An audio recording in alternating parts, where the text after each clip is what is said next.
जहां भारी बारिश के बाद कई इलाकों में पानी का तेज बहाव हुआ है और इससे काफी नुकसान पहुंचा है। न सिर्फ लोगों के घरों में पानी भर गया है बल्कि फसलों को भी इससे काफी नुकसान हुआ है। यहां तक चमोली को जोड़ने वाले राजमार्गों को भी इससे भारी नुकसान हुआ है।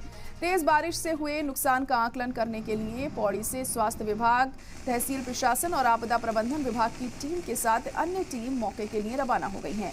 चमोली में रामबाड़ा के पास पहाड़ से पत्थर गिरने से अफरा तफरी मच गई। इस दौरान पत्थर गिरने से एक शख्स की मौत भी हो गई।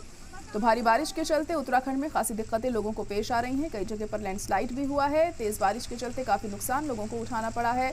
फसलों को भी काफी नुकसान हुआ है। यहाँ तक कि चमोली को जोड़ने वाले राजमार्ग को भी भारी नुकसान का सामना करना पड़ा है।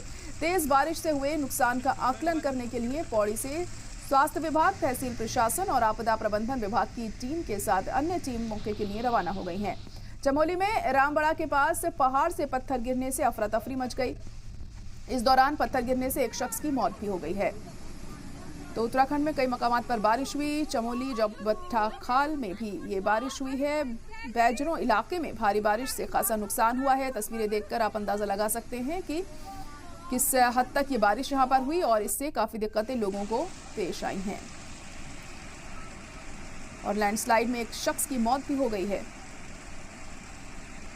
तो मूसलाधार बारिश ने लोगों की मुसीबतों में इजाफा कर दिया है और उत्तराखंड के कई इलाकों में यही हालात यहाँ पर बने हुए हैं। दो तस्वीरें आप देख सकते हैं किस तरह से बारिश की वजह से पानी का जो बहाव है वो इतना ज़्यादा है कि ये कई लोगों को अपने साथ बहा कर ले गया और एक शख्स की मौत भी इसमें हो गई है, बताया जा रहा है।